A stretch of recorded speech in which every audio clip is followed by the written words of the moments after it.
आखिर ममता बनर्जी के हाथ वो कौन सी चीज लग गई जिसके बुनियाद पर यह कहा जा रहा है कि दिल्ली ने जो प्लानिंग बंगाल के लिए की थी और ममता बनर्जी की पार्टी को तहस नहस करके टीएमसी को खत्म करके और सांसदों को अपनी तरफ लाने की जो बाजी चली थी वो पलटने जा रही है। तो आखिर कोर्ट जा रही टीएमसी के इस फैसले के बाद में कोर्ट में क्या सब कुछ बदल जाएगा? क्या यह महज इत्तेफाक है कि 6 जून को एक तरफ दिल्ली में जो बैठक चल रही है और दूसरी तरफ भारतीय कॉकरोच पार्टी के मुखिया अभिजीत दीपिके का दिल्ली पहुंचना और एक ऐसी हलचल देश की राजधानी दिल्ली से लेकर कोलकाता तक होना और इंडिया गठबंधन की बैठक में ममता बनर्जी समेत अभिषेक बनर्जी का आना, इंडिया गठबंधन का ममता के साथ में उतरना और उससे पहले 5 जून की शाम को राहुल गांधी का एक बार फिर से ममता बनर्जी से टेलीफोन पर आधे घंटे तक बात करना, क्या वाकई कुछ ऐसी चीजें इंडिया गठबंधन और ममता बनर्जी को मिल चुकी हैं जिसकी बुनियाद पर जो अब तक डेंट लगा है काफी हद तक उसे कंट्रोल कर लिया जाएगा? दोस्तों, विस्तार से आपको सब कुछ बताते हैं, अगले चंद मिनट प्लीज मेरे साथ में जरूर रहें।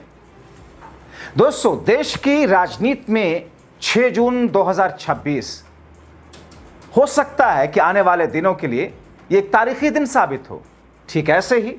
जैसे अन्ना अरविंद का मूवमेंट हुआ था, जैसे जेपी का मूवमेंट हुआ था, जैसे देश में इमरजेंसी लगी थी, जैसे इंदिरा गांधी की सरकार सत्ता ताश के पत्तों की तरह बिखर गई थी, जैसे गोडसे ने गांधी के साथ में जो कुछ किया। लेकिन दोस्तों, इन तमाम चीजों के बीच में एक तरफ दिल्ली पुलिस और दिल्ली की भारतीय जनता पार्टी की और केंद्र की सरकार जिस अंदाज में विरोधियों पर शिकंजा कसने के लिए जो ताना बाना बुने हुए बैठी हुई और कोशिश में लगी है, तो दूसरी तरफ कोलकाता में जो उबाल है बचे खुचे टीएमसी के नेताओं और उनके समर्थकों में, और उस बीच में ममता बनर्जी के हाथ में कुछ ऐसी चीजों का लगना शाह के प्लान को फेल करता हुआ दिखाई दे रहा है। दोस्तों, आपको बताएंगे इन तमाम चीजों पर विस्तार से, लेकिन आपको थोड़ा सा बैकग्राउंड देते हैं कि 5 जून को हुआ क्या है। 5 जून की शाम को टीएमसी की जो महत्वपूर्ण बैठक हुई,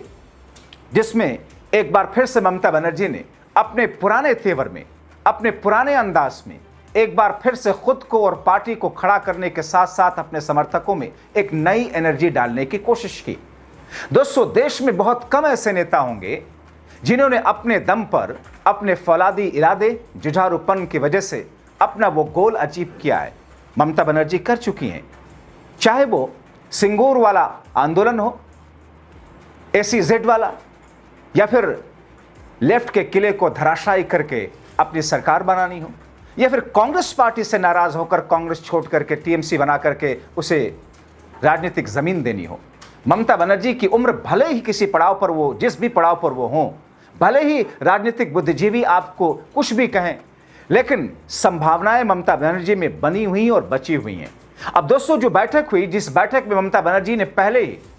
यानी कि जब बीजेपी ने ममता बनर्जी के 60 विधायकों को तोड़ा भी नहीं था, उससे पहले ही ममता बनर्जी को इस बात का एहसास हो गया था कि ऐसा हो सकता है, इसलिए उन्होंने अपनी पार्टी के इकाइयों और सांगठनिक ढांचों को ध्वस्त करते हुए, निरस्त करते हुए उसे सस्पेंड कर दिया था। लेकिन इस बैठक में ममता बनर्जी ने कई फैसले लिए, जिस अभिषेक बनर्जी के ऊपर सब कुछ थोप करके बागी ये कह रहे हैं कि साहब उनकी मनमाने तरीके और मनमर्जी की वजह से हम नाराज होकर के जा रहे हैं, जो कि दरअसल बीजेपी की लाइन है। उस अभिषेक बनर्जी पर एक बार फिर से मौजूदा वक्त की टीएमसी और ममता बनर्जी ने भरोसा जताया। बागी विधायकों के विरोध के बावजूद ममता ने अभिषेक बनर्जी को टीएमसी का राष्ट्रीय महासचिव फिर से नियुक्त किया। ममता बनर्जी टीएमसी की राष्ट्रीय अध्यक्ष बनी रहेंगी।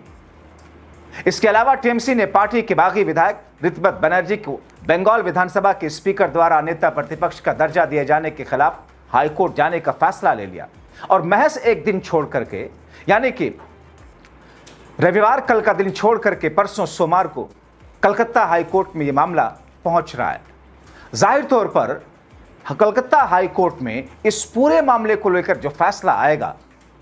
उसमें ममता को बहुत कुछ संभावनाएं और उम्मीदें नजर आ रही हैं। अब दोस्तों,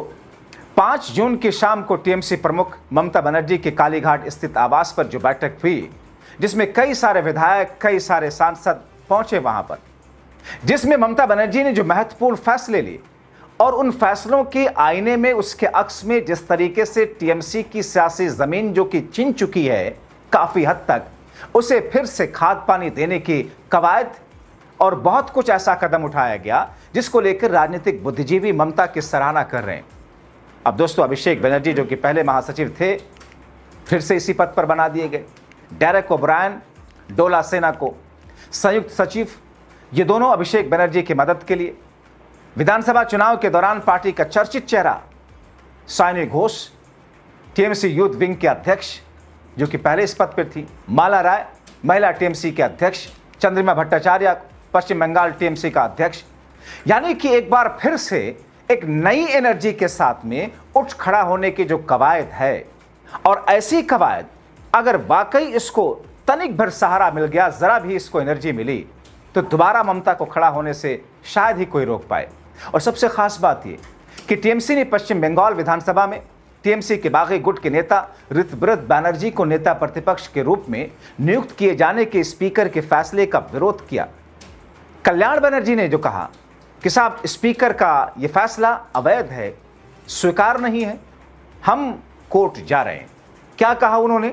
वो कहते हैं बीजेपी जिस तरीके से टीएमसी कार्यकर्ताओं के जाने ले रही, उन पर झूठे केस दर्ज कर रही है, हम उसके खिलाफ लड़ रहे हैं, लड़ेंगे, सड़कों पर लड़ेंगे, कोर्ट में लड़ेंगे। टीएमसी की ममता बनर्जी ही मुख्य व्यक्ति हैं, उन विधायकों की कोई अहमियत नहीं। मैं बागियों को चुनौती देता हूं कि अपने चुनाव क्षेत्र में जाएं, कार्यकर्ताओं के साथ बैठक करें, उनसे इजाजत लें कि हम ममता बनर्जी उनकी नेता नहीं है। मैं उन्हें चुनौती देता हूं, इंडिया ब्लॉक की मीटिंग में ममता बनर्जी, अभिषेक बनर्जी, कल्याण बनर्जी शामिल होंगे। यानी कि दोस्तों 5 जून को ममता बनर्जी और राहुल गांधी की जो बातचीत हुई, उसी वक्त कल्याण बनर्जी का यह ऐलान कि इंडिया गठबंधन के साथ में फिर से एक नई उड़ान के लिए ममता अपनी सारी ताकतों को सहेज करके फिर से प्रवास करेंगे। उधर विपक्ष के नेता राहुल गांधी ने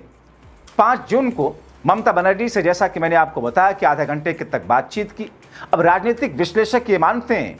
कि चुनावी मोर्चे पर गठबंधन के कई मुख्य सहयोगियों को जिस तरीके से हार मिली, विपक्षी खेमे की रणनीति जिस तरीके से बीजेपी की निशानी पर रही, ऐसे माहौल में ममता का इस बैठक में आना और टीएमसी के लोगों का इस बैठक में शामिल होना, ये नई सियासत के लिहाज से काफी मायने रखता है। यानी कि दोस्तों, एक तरफ आप देखिए कि भारतीय कॉकरोच पार्टी के मुखिया का दिल्ली पहुंचना, और इस वक्त जो कुछ देश की राजधानी में हलचल चल रही है, जिस अंदाज में दिल्ली की पुलिस, यानी कि अमित शाह की पुलिस, दिल्ली की सरकार, एजेंसियां जिस तरीके से अभिजीत दीपिके को लेकर के इस वक्त जो कुछ कदम उठा रही हैं, उसमें जैसा कि कुछ लोग कह रहे हैं कि शायद शाम होते होते उनको डिटेन किया जाए। लेकिन किस बात पर डिटेन करेंगे? हो सकता है उनका जो पूरा प्रदर्शन करने का, विरोध करने का जो तरीका था, जो अंदाज था, जिस तरीके का ऐलान था, जिससे पहले ही एक दिन पहले, कल 5 जून की शाम को ही दिल्ली हाईकोर्ट की तरफ से जिस याचिका में याचिका लगाई गई थी कि उन्हें न इजाजत दी जाए, उसको हाईकोर्ट खारिज कर चुका था। और उधर इंडिया गठबंधन की ये बैठक फिलहाल विपक्षियों के लिए, विरोधी खेमे के लिए ये एक नई ऊर्जा का संचार इसे माना जा सकता है, कम से कम सांकेतिक तौर पर ही। और दूसरी तरफ बंगाल से लेकर के दिल्ली तक जिस किस्म की चर्चाएं, जिस तरीके से लोग अपने अपने मोबाइल फोन की स्क्रीन पर खबरों के अपडेट के लिए लगे हुए कि आखिर दिल्ली में चल क्या रहा है, क्योंकि दो सत्ता पक्ष के सामने दो धड़े इस वक्त लोहा ले रहे हैं, एक अपनी रणनीति बनाने में, तो दूसरा सत्ता पक्ष को इस बात का एहसास कराने में कि अभी भी समय है। अगर आपने नीट परीक्षा को लेकर के जो कुछ हुआ उसमें शिक्षा मंत्री की कुर्सी नहीं छीनी, तो फिर आगे आने वाले दिनों के लिए तैयार रहिए। और तीसरी तरफ दोस्तों, एक दिन पहले जिस तरीके से मोहन भागवत ने अपने एक बयान में जो कुछ विश्व गुरु शब्द को लेकर के जिस तरीके की टिप्पणी की,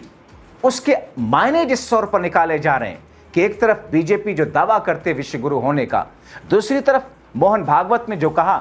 कि विश्व गुरु भारत नहीं है, इसके लिए बहुत सारी कमियां अभी भी हैं।